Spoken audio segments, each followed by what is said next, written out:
நான் என்ன கேட்குறேன்னா, வாக்காளர் பட்டியலில் இருக்கிறவனுடைய ஆன்டிசிடென்ட் கேட்கறது எதுக்கு? 22 வருஷத்துக்கு முன்னாடி பண்ண அப்படி எஸ்ஐஆர் நடவடிக்கையின் போது யாரை நீ எங்க இருந்து ஓட்டு போட்ட அப்படின்றத இன்னைக்கு தெரிஞ்சு நீ என்ன பண்ண போற? அப்புறம் வந்து நீக்கப்பட்டவங்களை பார்த்தீங்கன்னா நிறைய பேர் வந்து தாழ்த்தப்பட்டவர்களாக இருந்தாங்க, பட்டியல் இனத்தவர்களாக இருந்தாங்க, மீது பேரெல்லாம் முஸ்லீமாக இருந்தாங்க. பல இடங்களில் பெண்கள் வாக்காளர்கள் திட்டமிட்டு நீக்கி இருக்கிறாங்க. ஏன்னா இவங்களுக்கு ஓட்டு போட மாட்டாங்கல்ல.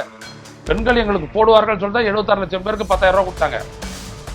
ஆனால் பெண்கள் ஓட்டை தான் நீக்கி இருக்கிறாங்க. ஏன்னா இவங்களுக்கு பெண்கள் வாக்கே போட மாட்டாங்க. இது தொடர்பாக நீங்கள் என்ன உங்களுடைய கருத்து என்னன்னு கேட்குறாங்க. ஒரு வாரத்துக்கு முன்னாடி எடப்பாடி பழனிசாமி கிட்ட, பீகாரை பற்றி என்கிட்ட கேட்காதீங்க, எனக்கு ஒன்றும் தெரியாது, தமிழ்நாட்டை பற்றி கேளுங்க சொல்கிறேன். இப்படி ஒருத்தர் தமிழ்நாட்டில் எதிர்கட்சி தலைவராகவும் முன்னாள் முதலமைச்சராகவும் இருக்கார். இவர் என்ன சொல்றாரு? திமுக சொல்றது இல்லையா, அதை எதிர்த்து அது இல்லை, இது தேவை அப்படின்னு அவசியத்தை அங்கே வலியுறுத்த போறாங்க. மக்கள்கிட்ட வலியுறுத்து, நீதிமன்றத்தில் வலியுறுத்துறதுக்கு தேர்தல் ஆணையம் இருக்குது. நீங்க அதை செய்யற தேர்தல் ஆணையத்துக்கு வேற என்ன பதிலியா, ப்ராக்சியா?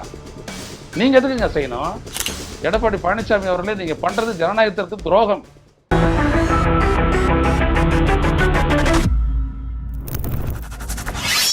வணக்கம் தோழர்களே. ரோசஸ் செய்தியின் வாயிலாக இன்று மீண்டும் உங்களை சந்திப்பதில் பெரும் மகிழ்ச்சி அடைகின்றேன். தமிழ்நாடு சட்டப்பேரவை எதிர்க்கட்சி தலைவர் எடப்பாடி பழனிசாமி அஇஅதிமுகவினுடைய பொதுச் செயலாளராக இருப்பவர். அவர் சொல்கிறார், அவர் கட்சியின் சார்பாக, அஇஅதிமுகவின் சார்பாக உச்சநீதிமன்றத்தில் தமிழ்நாட்டில் இந்திய தலைமை தேர்தல் ஆணையம் மேற்கொண்டு வரக்கூடிய அந்த சிறப்பு வாக்காளர் சேர்க்கை திருத்தம் தொடர்பான வழக்கில் திமுக அரசு எதிர்த்து தாக்கல் செய்துள்ள அந்த வழக்கில் தன்னையும் இணைத்து கொண்டுள்ளார். அதற்குன்னு ஒரு பெட்டிஷனை போட்டிருக்கிறாங்க. எதற்குங்க போட்டீங்க அப்படின்னா, எஸ்ஐஆர் வந்துட்டு நடவடிக்கை வந்துட்டு தேவையானது, சரியானது, நல்லது, அதை எதிர்ப்பதற்காக எதிர்க்க வேண்டிய கட்டாயம் எங்கிருந்து வருகிறது, அதை நாங்கள் நீதிமன்றத்துக்கு விளக்கப் போகின்றோம் என்று சொல்லி நாங்கள் அந்த பெட்டிஷனை போட்டிருக்கிறோம்னு இன்னைக்கு பத்திரிகையாளர் சந்திப்பில் சொல்றாரு எடப்பாடி பழனிசாமி. இந்த நாட்டில் இருக்கக்கூடிய எதிர்கட்சிகள் எல்லாமே எஸ்ஐஆர் நடவடிக்கையை வந்துட்டு எடுத்தோடனே கண்டிக்கல. ஒரே ஒரு அடிப்படையில் தான் கண்டிச்சாங்க. அதை பீகாரில் கொண்டு இப்போ செய்ய போறோம் அப்படின்னோடனே, பீகாரில் இந்த ஆண்டு இறுதியில் தேர்தல் நடக்கிறது. ஜூன் மாசத்துல ஏன் அதை ஆரம்பிக்கிறீங்க? அதுவும் அங்கே வந்துட்டு கிட்டத்தட்ட 8 கோடி ஓட்டு, 7,89,00,000 ஓட்டு. அந்த இடத்துல எப்படி நீங்க செய்து முடிக்க முடியும்? எங்களால முடியும். அப்படி இப்பவே செய்ய வேண்டிய அவசியம் என்ன? வாக்காளர் பட்டியலில் நிறைய ஃபாரினர்ஸ் இருக்கிறாங்க, வெளிநாட்டவர்கள் வந்துட்டு வாக்காளர் பட்டியலில் ஊடுருவிட்டாங்க. ஸோ அவங்களெல்லாம் கண்டுபிடிச்சு நீக்கணும். தேர்தல் ஆணையர் ஞானேஷ்குமார் சொன்னார். ஸோ இந்த நாட்டினுடைய எதிர்கட்சிகளும் சரி, உச்சநீதிமன்றத்தில் வழக்கு போட போதும் சரி, அவங்க சொன்னதெல்லாம் என்ன அப்படின்னா, எதுக்காக இந்த அவசரமாக தேர்தலுக்கு முன்னாடி இந்த நடவடிக்கை எடுக்கணும்? ஏன் இதை முன்னாடியே செய்யல? என்ன காரணம் அப்படின்றதெல்லாம் கேட்டாங்க. அதுக்கு ஒரு பதில் சொன்னார். கடைசியில் முடிஞ்சிருச்சு, எல்லாமே முடிஞ்சு இப்போ தேர்தல் நடந்துகிட்டு இருக்குது. ஆனால் இந்த எஸ்ஐஆர் நடவடிக்கையின் மூலம் ஒரே ஒரு அயல் நாட்டவர் கூட இந்த வாக்காளர் பட்டியலில் இடம்பெற்றிருந்ததாக இந்த தேர்தல் ஆணையத்தால் கண்டுபிடித்து சொல்ல முடியவில்லை. அப்ப இது ஒரு பெரிய பொய் தானே. இது வங்கதேசத்தில் இருக்கிறவங்க தான் அவர் குறிப்பிட்டாரு, வந்து குடியேறி வாக்குரிமை பெற்று விட்டார்கள் அப்படி சொல்லி காட்டுறதுக்காக, பாஜகவுடைய நோக்கம் தான் காட்டுறதுக்காக இப்படி சொன்னார். ஒரே ஒருத்தரோட கண்டுபிடிக்கல. நீதிமன்றத்தில் கேட்கப்பட்டது கேள்வி, பதில் இல்லை. அதன் பிறகுதான் என்னதான் நடக்குதுன்னு பார்க்கும்போது தான் அந்த ஒரு 37 நாள்ல பண்ண அந்த எஸ்ஐஆர் நடவடிக்கையின் போது, வாக்காளர் பட்டியல் தீவிர திருத்த நடவடிக்கையின் போது 65 லட்சம் பேர் நிற்கிறாங்க. இல்லை, 22 லட்சம் பேர் செத்துட்டாங்க, 7 லட்சம் பேர் இரட்டை வாக்கு, 36 லட்சம் பேர் புலம்பெயர்ந்து தமிழ்நாடு உள்ளிட்ட மாநிலங்களில் போய் செட்டில் ஆயிட்டாங்க அப்படிலாம் சொன்னாங்க. அது உண்மையா அப்படின்னு சொல்லி கண்டறிய எல்லாரும் சேர்ந்து அதெல்லாம் வெளிக்கொண்டு இருந்தாங்க. அது மட்டும் இல்ல, செத்தவங்க உயிரோட வந்தாங்க. அப்புறம் வந்துட்டு நீக்கப்பட்டவங்களை பார்த்தீங்கன்னா நிறைய பேர் வந்துட்டு தாழ்த்தப்பட்டவர்களாக இருந்தாங்க, பட்டியல் இனத்தவர்களாக இருந்தாங்க, மீது பேரெல்லாம் முஸ்லீமாக இருந்தாங்க. பல இடங்களில் பெண்கள் வாக்காளர்கள் திட்டமிட்டு நீக்கி இருக்கிறாங்க. ஏன்னா இவங்களுக்கு ஓட்டு போட மாட்டாங்கல்ல. பெண்கள் எங்களுக்கு போடுவார்கள் சொல்லிட்டு 76 லட்சம் பேருக்கு 10,000 ரூபா கொடுத்தாங்க.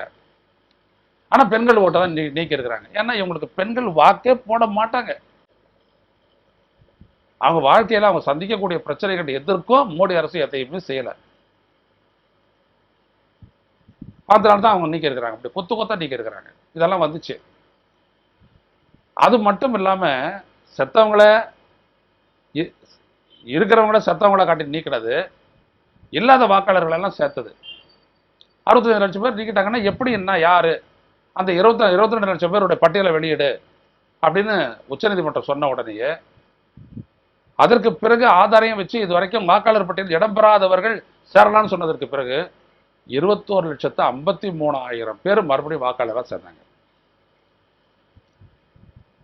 எவ்வளவு பேர்? 21,51,53,000 பேர். அதுக்கப்புறம் அதுல வந்துட்டு நீங்க பாத்தீங்க அப்படின்னா மீண்டும் நீக்கப்பட்டவர்கள் 3,66,000 பேர். ஆக கூட்டி கழிச்சு பாத்தீங்கன்னா ஏற்கனவே சொன்ன கணக்கை விட 18 லட்சம் வாக்குகள் கூடுதலாக வந்துச்சு. 18 லட்சம் வாக்குகள். இதுதான் இவங்க பண்ண இந்த சிறப்பு வாக்காளர் பட்டியல் திருத்த நடவடிக்கை. அது மட்டும் இல்ல மக்களே, பீகார்ல இருந்து வெளியில வேலை செய்ய போறவங்க அங்கிருந்து புலம்பெயர்ந்துறாங்க ஒன்ஸ் அண்ட் ஃபார் ஆல் அப்படின்னு எந்த அடிப்படையில் சொல்லிச்சு தேர்தல் ஆணையம்? இது வரைக்கும் பதில் கிடையாது. பாருங்க, இப்ப ஹரியானால இருந்து 6,000 பேர் அங்க போறாங்க ஓட்டு போடுறதுக்கு. யார் இவங்க? பீகாரிஸ் புலம்பெயர்ந்து விட்டவர்களா, இல்ல அங்க இருக்கிறவங்க தான், அங்க மட்டும் தான் அவங்களுக்கு வாக்குரிமை இருக்கா? ஒரு பெரிய கேள்வி. இப்படி பல்வேறுபட்ட குளறுபடிகள்லாம் நடந்ததெல்லாம் பார்த்து தான் இந்த நாட்டில் இருக்க கட்சிகள் எல்லாம் இந்த எஸ்ஐஆர் நடவடிக்கையை வந்துட்டு மேற்கொள்வது ஒரு உள்நோக்கம் உடையது, பாஜகவுடைய வெற்றிக்காக இவங்க சில ஏற்பாடுகள் செய்யறாங்க, அதன் மூலம் இருப்பவர்களை நீக்குவதும் இல்லாதவர்களை சேர்ப்பதும் வாக்காளர்களை சேர்ப்பதும் அதனுடைய நோக்கம் அப்படின்லாம் சொல்லிட்டு எதிர்த்தாங்க. இது தொடர்பா நீங்க என்ன உங்களுடைய கருத்து என்னன்னு கேட்கறாங்க. ஒரு வாரத்துக்கு முன்னாடி எடப்பாடி பழனிசாமி கிட்ட, பீகாரை பத்தி என்கிட்ட கேட்காதீங்க, எனக்கு ஒன்றும் தெரியாது, தமிழ்நாட்டை பத்தி கேளுங்க சொல்றேன். இப்படி ஒருத்தர் தமிழ்நாட்டில் எதிர்கட்சி தலைவராகவும் முன்னாள் முதலமைச்சராகவும் இருந்திருக்காரு. பீகாரை பத்தி எனக்கு எதுவும் தெரியாது, தமிழ்நாட்டை பத்தி கேளுங்கன்றாரு. என்ன செய்வீங்க இந்த ஆலோசிட்டு? இப்ப பாத்தீங்க அப்படின்னா யாரும் வந்துட்டு பாஜகவுக்கு முட்டு கொடுக்கறதுங்க தமிழ்நாட்டில் ஆள் இல்லைன்னு உடனே பாஜக தவிர இவர் உடனே என்ன பண்றாரு? பெட்டிஷனை போடுறாரு. இது அவசியம் தேவையானதுதான் எஸ்ஐஆர், இதை இங்க வந்துட்டு நடத்தி ஆகணும். இங்க இருக்கக்கூடிய வாக்காளர் பட்டியலில் போலி வாக்காளர்கள் இருக்கிறாங்க, அது திமுகவே சொல்லியிருக்குது, அதெல்லாம் நீக்க வேண்டாவா? எனவே அப்படிப்பட்ட நடவடிக்கை எடுக்க வரும்போது திமுக எதிர்க்கணும், எதுக்கு அலறணும், எதுக்கு பதறணும் அப்படிலாம் சொல்லிட்டு நான் போட்டிருக்கேன்றாரு எடப்பாடி பழனிசாமி அவர்களே. அவங்களுடைய நோக்கம் என்ன அப்படின்றது பீகார்ல வெளிப்பட்டிருக்கு. பீகாரை பத்தி தெரிஞ்சதுனா தான் பரவாயில்லையா, அதான் எதுவுமே தெரியாது அவங்களுக்கு. பீகார்ல செத்து போயிட்டாங்கன்னு நீக்கப்பட்டவங்க உயிரோட வந்தாங்க. நீங்களாம் வாக்காளர் இல்லைன்னு சொல்லி நீக்கப்பட்டவர்கள் மறுபடியும் ஆதார் மட்டும் பயன்படுத்தி 21 லட்சம் பேர் சேர்ந்தாங்க. இதுக்கு நீங்க என்ன சொல்றீங்க? தேர்தல் ஆணையத்தால் எஸ்ஐஆர் நடவடிக்கை உள்ளபடியே சிரத்தையுடன் நேர்மையுடன் முன்னெடுக்கப்பட்டு இருந்தால் வாக்காளர்களாக தகுதி பெற்ற 21 லட்சம் பேர் எவ்வாறு நீக்கப்பட்டார்கள் அது சொல்லுங்க. இதே மாதிரி தமிழ்நாட்டில் இருந்தா என்ன பண்ணுவீங்க? இந்த ஃபார்ம் எடுத்தாந்து கொடுத்துட்டு போயிருக்காங்க. இந்த ஃபார்மை நமது நாட்டில் இருக்கக்கூடிய இந்த குடிசை பகுதியில் இருக்கக்கூடியவங்க இல்ல கல்வி அறிவு அற்றவர்கள் அவங்களாம் எப்படி ஃபில்அப் பண்ணுவாங்க? அது அந்த ஃபார்ம் எடுத்து பாருங்க, இங்க கூட கொடுத்துட்டு போயிருக்காங்க. மேல வந்துட்டு அந்த டீட்டெயில் எல்லாம் இருக்குது, அதை நம்ம ஃபில்அப் பண்ணுவோம். கீழே பார்த்தீங்கன்னா 2003 நீங்க எங்க ஓட்டு போட்டீங்க அந்த டீட்டெயிலை கொடுங்க. உங்களுடைய உறவினர் யாரு, உங்களுடைய சொந்தங்கள் யார், அப்பா அம்மா ஹஸ்பண்ட், இது மாதிரி அவங்க இருக்கிறாங்களா இல்லையா? அப்படி இல்லைன்னு போட்டீங்கன்னா அவங்களோட டெத் சர்டிபிகேட் அட்டாச் பண்ணலன்னா வாக்காளர் பட்டியலிருந்து நீக்கப்படுவீர்கள். நான் என்ன கேட்கிறேன்னா, வாக்காளர் பட்டியலில் இருக்கிறவனுடைய ஆன்டிசிடென்ட் கேட்கறது எதுக்கு? 22 வருஷத்துக்கு முன்னாடி பண்ண அப்படி எஸ்ஐஆர் நடவடிக்கையின் போது யாரை நீ எங்க இருந்து ஓட்டு போட்ட அப்படின்றத இன்னைக்கு தெரிஞ்சு நீ என்ன பண்ண போற? இப்போ நான் 2002 ஓட்டு போட்டேன், நான் கிட்டத்தட்ட 1977 80 ஓட்டு போட்டுட்டு இருக்கிறேன். நான் கேட்கிற கேள்வி என்னன்னா, நான் அன்னைக்கு ஓட்டு போட்டேன்னா இல்லையான்றது இன்னைக்கு உனக்கு எதுக்கு? நான் போட்டிருந்தேன்னா அந்த பட்டியலில் நான் இருக்க போறேன், எங்கேயோ ஒரு இடத்துல நான் இருக்க போறேன். அந்த டீட்டெயில் ஏன் இப்ப கேட்கிறேன்? எடப்பாடி பழனிசாமி அவர்களே, உங்களுக்கு ஏதாவது தோணுது அது மாதிரிலாம்? எதற்காக கேட்கணும்? நான் வேற ஒரு அட்ரஸ்ல இருந்திருக்கலாம், இப்போ இடம் மாறி இங்க வந்திருக்கலாம். அந்த நேரத்தில் நான் எந்த அட்ரஸ்ல போட்டேன், அதாவது இந்த 20 ஆண்டுகள்ல நான் எங்கெல்லாம் மாறி வந்திருக்கிறேன், அதாவது குடுத்தனம் இருக்கிறவனா இருந்தானா? எல்லாருக்கும் சொந்த வீடா இருக்குது. இதை எப்படி கண்டுபிடிக்கிறது? எப்படி நினைவு கூட்டி சொல்றது? பலருக்கு டெத் சர்டிபிகேட் வச்சிருக்க மாட்டாங்க, இருந்தாலும் கூட எல்லா சான்றிதழும் இதோ இங்க சைதாப்பேட்டையில் இருக்குது, அண்ணா நகர், திடீர் நகர், கோதாமேடு, ஆத்துச்சேரின்ட்டு. எத்தனை முறை வெளில வரும்போது இருக்கிறத தூக்கிட்டு தான் வந்து இங்க ஸ்கூல்ல செட்டில் ஆகுறாங்க.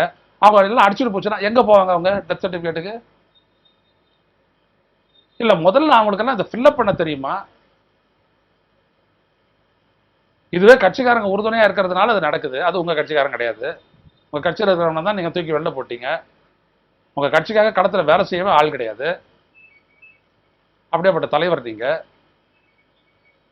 யார் அவர்களுக்கு உதவி செய்வார்கள் சொல்லுங்க? அப்போ அந்த குடிசைவாசிகள் அவர்கள் இவங்க எல்லாம் வந்துட்டு வாக்காளர் பட்டியல் நீக்கலாம் பரவாயில்லையா?